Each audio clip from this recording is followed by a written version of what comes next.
Jean-Baptiste Dolé, donc je suis le responsable du service environnement à l'Institut de l'élevage. Donc aujourd'hui, il y a 1300 éleveurs, donc des polyculteurs éleveurs, qui sont engagés dans cette démarche.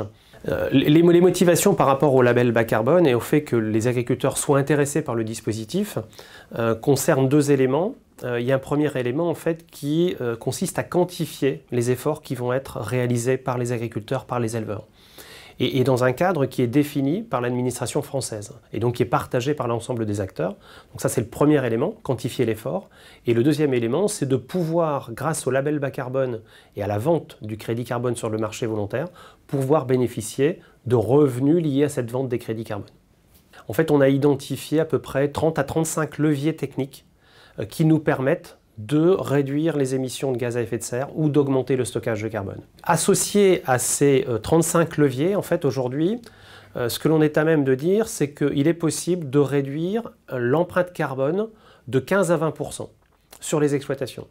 Et donc ces leviers, en fait, vont se traduire par des bénéfices pour l'agriculteur grâce à une meilleure efficience. D'autres leviers vont se traduire par des coûts supplémentaires. Grâce à la quantification du CO2 évité, donc permise par le label bas carbone et la méthode Carbone Agri, aujourd'hui, en fait, ça représente en moyenne entre 400 et 450 tonnes de CO2 évité sur ces exploitations pendant 5 ans. Donc, ce CO2 évité aujourd'hui est vendu sur le marché volontaire. Donc, ce qui a été proposé par les professionnels dans le cadre de France Carbone Agri Association, c'est de revendre ce crédit carbone à 38 € la tonne de CO2, 30 € revenant au producteur.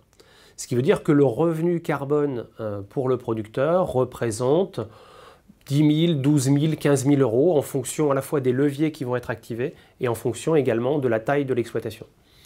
Donc c'est un revenu qui est intéressant, c'est un revenu qui est pas très élevé non plus, puisque c'est un revenu sur 5 ans, mais néanmoins associé à la meilleure efficience des pratiques, ça permet aux agriculteurs, aux éleveurs d'emboîter le pas et de mettre en place ces leviers d'optimisation de système.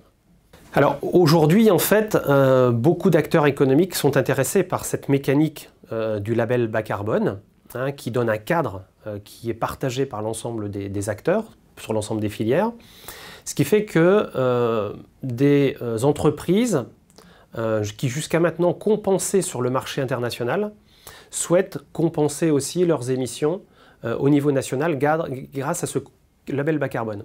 On retrouve des entreprises dans la chaîne de valeur, c'est-à-dire qui ont un lien plus ou moins direct avec les exploitants agricoles et donc qui souhaitent contribuer à l'effort qui va être mis en place sur les exploitations pour réduire l'impact carbone. Donc on va retrouver des entreprises, par exemple, du secteur laitier ou du secteur de la viande, ou des distributeurs, par exemple, aussi, qui s'approvisionnent sur le marché français et qui souhaitent accompagner les agriculteurs dans ces démarches de progrès, dans ces démarches vertueuses. On retrouve également des groupes bancaires, le Crédit Agricole, par exemple. Et là, en fait, ce n'est pas tellement une approche filière, mais c'est une approche territoriale, c'est-à-dire qu'on a des acteurs qui nous disent « nous, on souhaite accompagner les agriculteurs dans les démarches de progrès à l'échelle de notre territoire ou avec nos clients ». Et donc, c'est l'exemple du Crédit Agricole, ça peut être également l'exemple de restaurateurs qui s'approvisionnent localement et qui souhaitent justement faciliter la transition bas carbone avec cet objectif final qui est d'atteindre la neutralité carbone en 2050. Donc ce qui fait qu'on a un panel assez varié d'acheteurs de crédit carbone, des petites entités et également des très grosses entités qui vont acheter des quantités relativement importantes. Alors qu'est-ce qui motive les acheteurs aujourd'hui? Donc comme je l'évoquais tout à l'heure, c'est soit d'accompagner les agriculteurs dans les démarches de progrès, et ensuite c'est de communiquer auprès de leurs acteurs, auprès de leurs salariés aussi. On a beaucoup d'entreprises qui nous demandent en fait de visiter les exploitations pour voir concrètement quelles sont les pratiques qui sont mises en place sur les exploitations. Et donc ces entreprises, qui par certaines communiquaient sur une compensation à l'étranger, aujourd'hui vont pouvoir dire on a une compensation locale avec une traçabilité complète. Donc ça c'est un élément important également, c'est-à-dire que chaque acheteur est en relation en fait avec l'agriculteur à qui il apporte ce soutien financier. Alors, il y a un élément également qui plaît beaucoup aux acheteurs aujourd'hui de crédit carbone, ce sont les co-bénéfices environnementaux. Certes, eux vont communiquer sur une contribution à la réduction des émissions, Grâce à la méthode Carbone Agri et grâce à Cap2ER aujourd'hui, en fait, on sait aussi suivre les autres indicateurs environnementaux, contribution à la biodiversité, réduction du lessivage de nitrates, réduction des émissions d'ammoniac. Et donc ces co-bénéfices en fait montrent la qualité des projets sur le plan environnemental, donc une qualité globale, donc autour de plutôt qu'une démarche carbone, on va dire plutôt une démarche agroécologique. Effectivement, donc là, la méthodologie Carbone Agri porte sur les exploitations de polyculture élevage.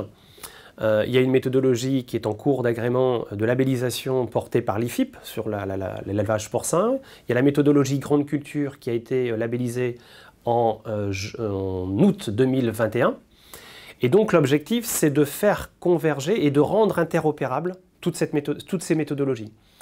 Puisque on a des exploitations qui sont spécialisées, porcines, laitières ou grandes cultures, mais on a aussi en France beaucoup d'exploitations chez qui on va retrouver plusieurs productions.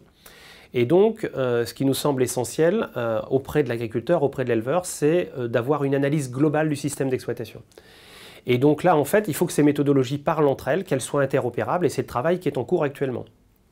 Et donc, il y a un gros projet aussi qui va être porté par le ministère de l'Agriculture, qui va permettre aux instituts techniques agricoles, et donc au sein de l'ACTA, de faire converger ces méthodes et ces outils. Et donc, il y a tout un travail qui est en cours, notamment aujourd'hui, entre l'IFIP et l'Institut de l'élevage, pour faire converger l'outil JIP et l'outil Cap2ER, et donc de manière à ce que ces outils puissent discuter entre eux, partager les résultats, partager les données techniques. Et puis il y a un travail identique qui est conduit avec Arvalis sur la partie grande culture, émissions de gaz à effet de serre et stockage de carbone. Donc on parle de la méthode EGES et de la méthode AMG, qui vont être combinées à Cap2ER. Et donc ça, en fait, ça va permettre à l'ensemble des instituts techniques en fait, d'avoir une seule combinaison d'outils, sans redévelopper des outils qui sont déjà développés par ailleurs, mais de combiner ces outils pour faciliter aussi la mise en œuvre sur le terrain par les conseillers agricoles. Et ce qui est important aussi, c'est qu'on s'assurera de cette façon-là que les méthodes sont les mêmes et que les modalités de calcul sont identiques d'une exploitation à l'autre.